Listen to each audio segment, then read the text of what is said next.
অধ্যায় ১৬ গীতসংহিতা। পবিত্র বাইবেলের গীতসংহিতা লেখা হয়েছিল গান করার জন্য।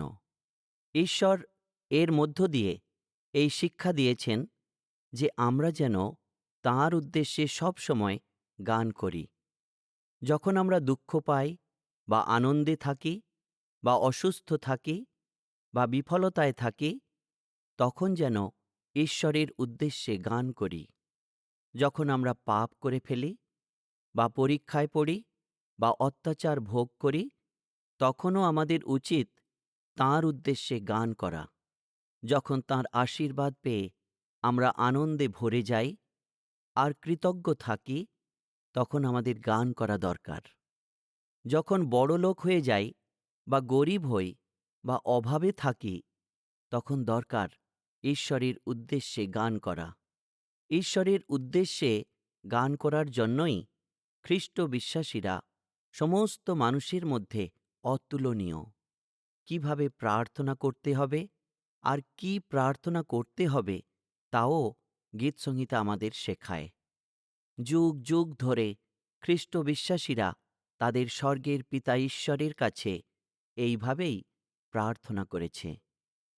গীতসংহিতার গানের অনেকগুলোই প্রায় ৩,০০০ বছর আগে লেখা। রাজা দাউদের গীতসংহিতা থেকে। দুটি পথ। ধন্য সেই ব্যক্তি যে দুষ্টদের পরামর্শে চলে না, পাপীদের পথে দাঁড়ায় না, নিন্দকদের আড্ডায় বসে না, কিন্তু ঈশ্বরের নিয়মেই আনন্দ করে আর তাঁর নিয়ম দিন রাত ধ্যান করে। সে জলস্রোতের ধারে লাগানো গাছের মতো, যা সময় মতো ফল দেয় আর যার পাতা শুকিয়ে যায় না। সে যা কিছু করে তাতেই সফল হয়। দুষ্টেরা সেরকম নয়, তারা বাতাসে উড়ে যাওয়া তুষের মতো।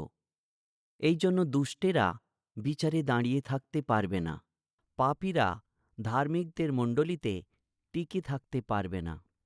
কারণ ঈশ্বর ধার্মিকদের পথ জানেন, কিন্তু দুষ্টদের পথ ধ্বংস হবে। প্রকৃত ঈশ্বর আমাদের নয়, হে ঈশ্বর আমাদের নয়, কিন্তু তোমারই গৌরব হোক। তোমার অটল ভালোবাসা ও বিশ্বস্ততার জন্যই হোক। জাতিরা কেন বলে, কোথায় ওদের ঈশ্বর? আমাদের ঈশ্বর তো স্বর্গে আছেন। তিনি যা ইচ্ছা তাই করেন। ওদের প্রতিমাগুলো শুধু কি মাটির ও পাথরের নয়, মানুষের হাতে কি তৈরি নয়? তাদের মুখ আছে, কিন্তু কথা বলতে পারে না। চোখ আছে, কিন্তু দেখতে পায় না। কান থাকতেও শুনতে পায় না। নাক আছে, কিন্তু গন্ধ নিতে পারে না। হাত আছে, অথচ ছুঁতে পারে না। পা থাকতেও চলতে পারে না। তাদের গলা থেকে শব্দ বের হয় না। যারা সেগুলো তৈরি করে আর যারা সেগুলোর উপর নির্ভর করে, তারা সকলেই হবে সেই প্রতিমাগুলোর মতো। তোমরা যারা প্রভু ঈশ্বরকে ভয় করো, তোমরা তাঁরই ওপরে ভরসা রাখো। তিনিই তোমাদের সহায় ও তোমাদের ঢাল। প্রভু ঈশ্বর আমাদের মনে রেখেছেন, তিনি আমাদের আশীর্বাদ করবেন। ছোট বড় যারা ঈশ্বরকে ভয় করে, তাদের সবাইকে তিনি আশীর্বাদ করবেন। প্রভু ঈশ্বর তোমাদের ও তোমাদের সন্তানদের বৃদ্ধি দান করুন। যিনি স্বর্গ আর পৃথিবী তৈরি করেছেন, সেই প্রভু ঈশ্বর তোমাদের আশীর্বাদ করুন। স্বর্গ প্রভু ঈশ্বরেরই, কিন্তু পৃথিবী তিনি মানব সন্তানদের দিয়েছেন। প্রভু ঈশ্বরের প্রশংসা মৃতেরা করে না, যারা নিস্তব্ধতায় নেমে যাচ্ছে তারা কেউ করে না। কিন্তু আমরা এখন থেকে চিরকাল প্রভু ঈশ্বরের ধন্যবাদ করব। প্রভু ঈশ্বরের প্রশংসা হোক। ঈশ্বরের কাজ। মহাবিশ্ব ঈশ্বরের গৌরব বর্ণনা করে, আর আকাশ তাঁর হাতের কাজ ঘোষণা করে। দিন দিনের কাছে কথা বলে, রাত রাতের কাছে জ্ঞান প্রকাশ করে। এদের ভাষা নেই, কথা নেই, এদের গলার আওয়াজও শোনা যায় না, তবুও এদের শিক্ষা পুরো পৃথিবীতে আর এদের কথা বিশ্বের শেষ পর্যন্ত ছড়িয়ে পড়েছে। এদের মাঝে ঈশ্বর সূর্যের জন্য এক তাম্বু খাটিয়েছেন।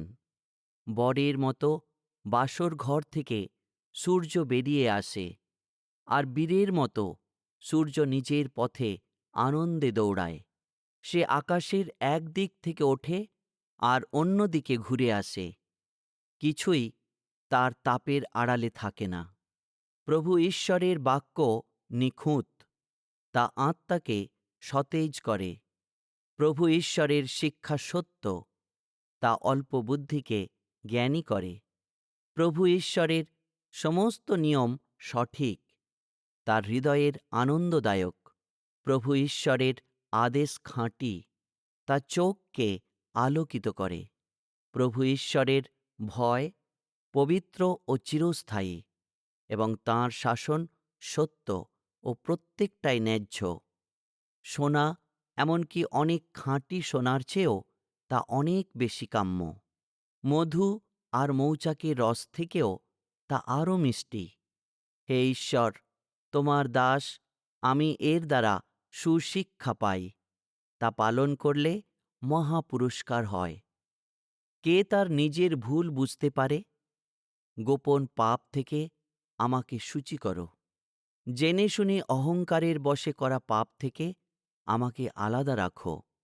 সেসব আমার ওপরে কর্তৃত্ব না করুক, তাহলে আমি পবিত্র হব আর মহাপাপ এড়িয়ে যেতে পারব।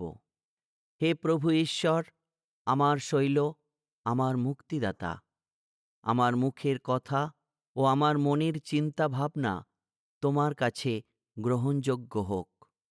ঈশ্বর আমার পালক, প্রভু ঈশ্বর আমার পালক, আমার অভাব হবে না। তিনি সবুজ মাঠে আমাকে বিশ্রাম করান। বিশ্রাম স্থানের জলের ধারে ধারে তিনি আমাকে নিয়ে যান। তিনি আমার প্রাণকে সতেজ করেন। নিজ নামের জন্যই তিনি আমাকে ন্যায় পথে চালান।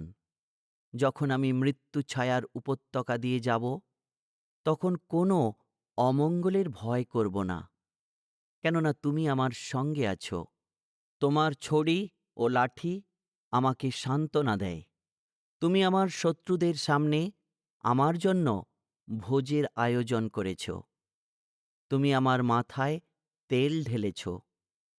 আমার গ্লাস উপচে পড়ছে। মঙ্গল ও দয়া সারা জীবন অবশ্যই আমার সঙ্গে সঙ্গে থাকবে। প্রভু ঈশ্বরের ঘরে আমি চিরকাল বাস করব। অনুতাপের প্রার্থনা।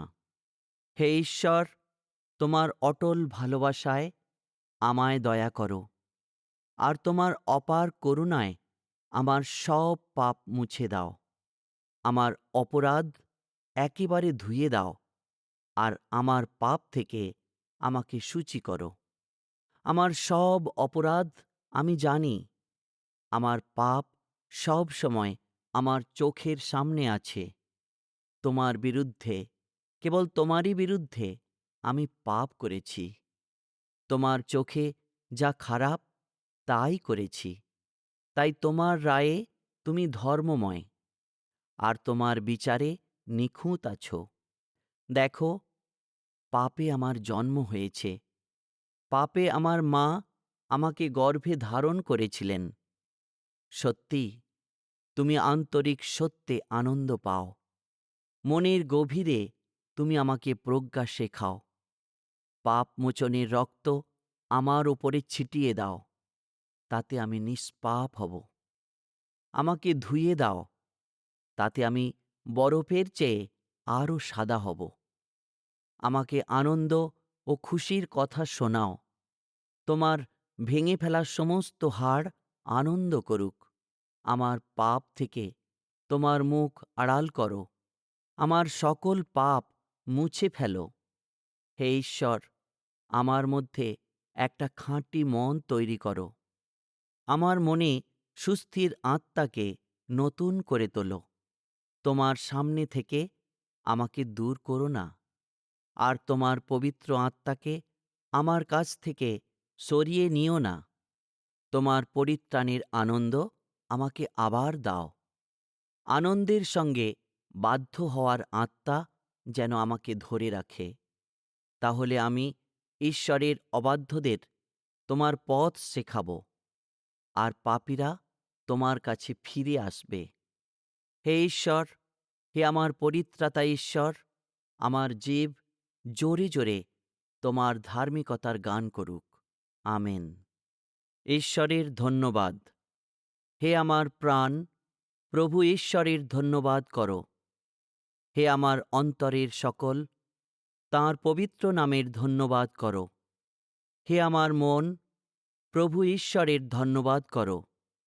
তাঁর সমস্ত উপকার ভুলে যেও না। তিনি তোমার সব পাপ ক্ষমা করেন, তোমার সব রোগ ভালো করেন। তিনি নরক থেকে তোমার জীবন উদ্ধার করেন। তিনি অপার ভালোবাসা ও করুণায় তোমায় ভূষিত করেন। তিনি ভালো জিনিসে তোমায় তৃপ্তি দেন। ঈগল পাখির মতো তোমার যৌবনকে নতুন করেন। প্রভু ঈশ্বর ন্যায়পরায়ণ, অত্যাচারীদের পক্ষে ন্যায় বিচার করেন। প্রভু ঈশ্বর স্নেহশীল ও কৃপাময়, ক্রোধে ধীর আর অটল ভালোবাসায় পূর্ণ। তিনি সব সময় তিরস্কার করবেন না, চিরকাল রাগ পুষে রাখবেন না। তিনি আমাদের পাপ অনুযায়ী আমাদের ওপরে ব্যবহার করেন না, আমাদের অধর্ম অনুযায়ী ফল দেন না। কারণ পৃথিবীর ওপরে আকাশ যত উঁচু, ঈশ্বরকে যারা ভয় করে তাদের ওপরে তাঁর ভালোবাসাও তত বেশি। পূর্ব থেকে পশ্চিম যত দূর, আমাদের কাছ থেকে আমাদের পাপও তিনি তত দূরে সরিয়ে দিয়েছেন। বাবা ছেলেমেয়েদের যেমন মমতা করেন, যারা প্রভু ঈশ্বরকে ভয় করে তাদেরকে তিনি তেমনই মমতা করেন। কারণ তিনি আমাদের গঠন জানেন। আমরা যে ধুলোমাত্র তা তাঁর মনে আছে। মানুষের আয়ু ঘাসের মতো, মাঠের ফুলের মতো সে ফুটে ওঠে, কিন্তু তার ওপর দিয়ে বাতাস বয়ে গেলে সেটা আর নেই। তার জায়গাও তাকে আর জানে না। যারা প্রভু ঈশ্বরকে ভয় করে, তাঁর নিয়ম ধরে রাখে আর তাঁর আদেশ মনে রেখে পালন করে, তাদের ওপরে যুগ যুগ ধরে তাঁর অটল ভালোবাসা থাকবে। তাঁর ধার্মিকতা বংশের পর বংশ ধরে থাকবে। স্বর্গে প্রভু ঈশ্বর তাঁর সিংহাসন স্থাপন করেছেন। তাঁর শাসন সব কিছুর ওপরে। হে প্রভু ঈশ্বরের দূতগণ, তোমরা ঈশ্বরের ধন্যবাদ করো। তোমরা যারা তাঁর কথায় মনোযোগ দাও আর তাঁর আদেশ পালন করো, সেই বীর তোমরা তাঁর ধন্যবাদ করো। হে প্রভু ঈশ্বরের সমস্ত বাহিনী, তাঁর সেবক যারা তাঁর ইচ্ছা পালন করো, তোমরা তাঁর ধন্যবাদ করো। হে প্রভু ঈশ্বরের সমস্ত সৃষ্টি, তাঁর রাজ্যের সমস্ত জায়গায় তাঁর ধন্যবাদ করো। হে আমার প্রাণ, প্রভু ঈশ্বরের ধন্যবাদ করো। ভক্তের প্রার্থনা। তারা কত ধন্য যাদের ধার্মিক হিসেবে গণ্য করা হয়েছে, যারা প্রভু ঈশ্বরের শিক্ষায় চলে। তারা কত ধন্য যারা তাঁর আদেশ পালন করে, যারা সমস্ত অন্তর দিয়ে তাঁকে খোঁজে। এই রকম লোকেরা অন্যায় করে না, কিন্তু তাঁর পথ অনুসরণ করে। তোমার আদেশ প্রাণপণে মানার জন্যই তুমি আদেশ দিয়েছ। আমার সব পথ দৃঢ় করো, যেন আমি তোমার সমস্ত আদেশ পালন করতে পারি। তোমার সমস্ত আদেশের ওপর যখন আমি স্থির থাকি, তখন আমি লজ্জা পাই না। যখন তোমার পবিত্র শাসন শিখি, তখন সরল মনে আমি তোমার প্রশংসা করি। হে প্রভু ঈশ্বর, আমি তোমার বাক্য পালন করব। দয়া করে আমাকে একেবারে ত্যাগ করো না। যুবকের প্রার্থনা। যুবক কি করে নিজের পথ পবিত্র রাখবে? ঈশ্বরের বাক্য অনুসরণ করেই তা রাখবে। আমি সমস্ত অন্তর দিয়ে তোমার খোঁজ করি। তোমার আদেশ থেকে আমায় সরে যেতে দিও না। তোমার বাক্য আমি আমার অন্তরে জমিয়ে রেখেছি, যেন তোমার বিরুদ্ধে পাপ না করি। হে প্রভু ঈশ্বর, তোমায় ধন্যবাদ। আমাকে তোমার আদেশ শেখাও। আমার মুখ দিয়ে আমি তোমার মুখের সমস্ত শিক্ষা বর্ণনা করি। আমি এই জগতের যে কোনো ধনের চেয়েও তোমার সাক্ষ্যের পথে বেশি আনন্দ করি। আমি তোমার সব নির্দেশে মন দেব, তোমার সব পথে নজর রাখব। আমি তোমার সব শিক্ষায় আনন্দ করব। আমি তোমার বাক্য ভুলে যাব না। ঈশ্বর সর্বজ্ঞ, হে সর্বশক্তিমান ঈশ্বর, তুমি আমাকে অনুসন্ধান করেছ আর আমার সব কিছু জেনেছ। তুমি আমার ওঠা বসা সব জানো। তুমি দূর থেকে বুঝে থাকো আমার সব চিন্তাভাবনা। আমার আসা যাওয়া ও আমার বিশ্রাম তুমি নজর রাখছ। আমার সমস্ত পথ তুমি ভালো করে জানো। হে ঈশ্বর, আমার জিভে একটা কথা আসার আগেই তুমি তা ভালো করে বুঝে থাকো। তুমি আমাকে সামনে পেছনে ঘিরে আছো। আমার ওপরে তোমার হাত রেখেছ। এমন জ্ঞান আমার কাছে খুব আশ্চর্যের। এটা এত গভীর যে আমি বুঝতে পারি না। তোমার পবিত্র আত্মা থেকে আমি কোথায় যাব? তোমার সামনে থেকে আমি কোথায় পালাবো? আমি যদি স্বর্গে উঠি, সেখানে তুমি। যদি পাতালে বিছানা পাতি, সেখানেও তুমি। যদি আমি সূর্য ওঠার দিকে উড়েও যাই, পশ্চিমের সমুদ্রের ওপারে গিয়ে বাসও করি, তবুও সেখানে তোমার হাত আমাকে চালাবে, আর তোমার ডান হাত আমাকে ধরে রাখবে। যদি আমি বলি, হে অন্ধকার, আমাকে ঢেকে দাও, হে আমার চারিদিকের আলো, রাত হয়ে যাও, তবুও অন্ধকার তোমার কাছে অন্ধকার নয়। রাত দিনের মতোই উজ্জ্বল, কারণ অন্ধকার ও আলো তোমার কাছে সমান। কেননা আমার অন্তরের সমস্ত অঙ্গ তুমিই তৈরি করেছ। আমার মায়ের গর্ভে তুমি আমাকে গঠন করেছিলে। আমি তোমার প্রশংসা করি, কেননা ভয়াবহ ও আশ্চর্যভাবে আমি গঠিত হয়েছি। তোমার সব কাজই যে আশ্চর্য, তা আমার প্রাণ ভালো করেই জানে। মায়ের গর্ভে যখন আমাকে নিপুণভাবে বোনা হয়েছিল, তখন আমার কাঠামো তোমার কাছ থেকে লুকানো ছিল না। তোমার চোখ আমার অগঠিত শরীরকে দেখেছে। আমার জীবনের দিনগুলো শুরু হওয়ার আগে থেকেই সেসবের বিবরণ তোমার বইয়ে লেখা ছিল। হে ঈশ্বর, আমার কাছে তোমার সমস্ত চিন্তাভাবনা কত দামি, তাদের সমষ্টি কত বেশি। যদি আমি হিসাব করি, তাহলে সেসব বালির চেয়েও অনেক বেশি। যখন জেগে উঠি, তখনও আমি তোমার কাছে থাকি। হে ঈশ্বর, তুমি নিশ্চয়ই দুষ্টকে বধ করবে। হে রক্তপাতীরা, আমার কাছ থেকে দূর হও। তারা মন্দভাবে তোমার নাম উচ্চারণ করে। তোমার শত্রুরা মিথ্যেই তোমার নাম নেয়। হে ঈশ্বর, যারা তোমাকে ঘৃণা করে, আমি কি তাদের ঘৃণা করি না? যারা তোমার বিরুদ্ধে ওঠে, তাদেরকে আমি কি অবহেলা করি না? আমি তাদের চরম ঘৃণা করি। তাদেরকে আমারই শত্রু বলে মনে করি। হে ঈশ্বর, আমার অন্তর ভালো করে খুঁজে দেখো। আমার হৃদয় ভালো করে বুঝে নাও। আমাকে পরীক্ষা করে আমার সমস্ত চিন্তাভাবনা জেনে নাও। আর দেখো, আমার মধ্যে দোষের পথ আছে কিনা, এবং আমাকে অনন্ত জীবনের পথে নিয়ে চলো। ঈশ্বরের প্রশংসা।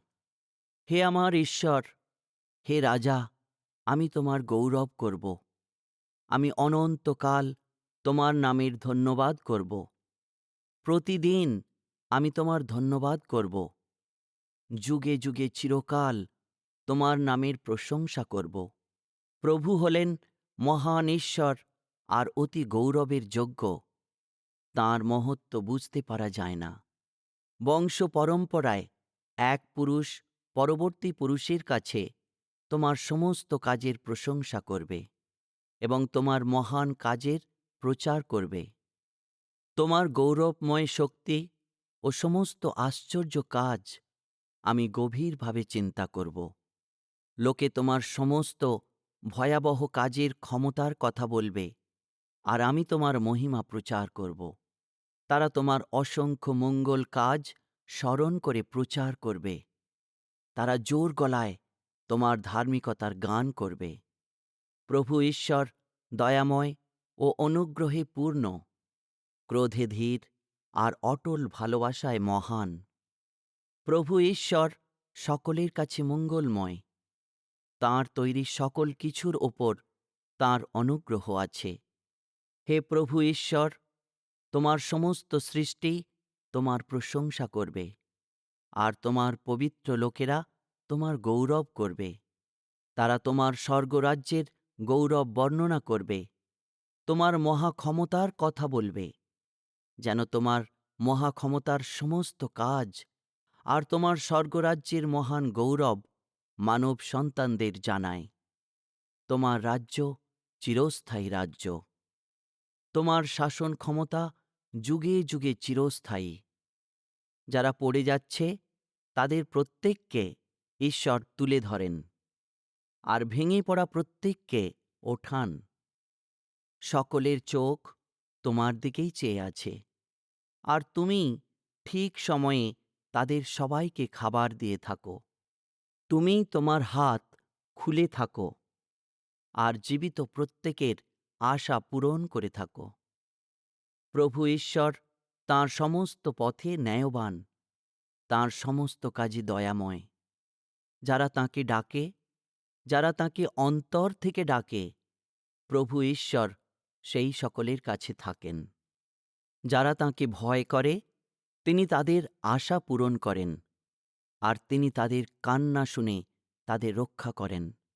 যারা প্রভু ঈশ্বরকে ভালোবাসে তাদের সকলকে তিনি রক্ষা করেন, কিন্তু সমস্ত অবাধ্যদের তিনি ধ্বংস করেন।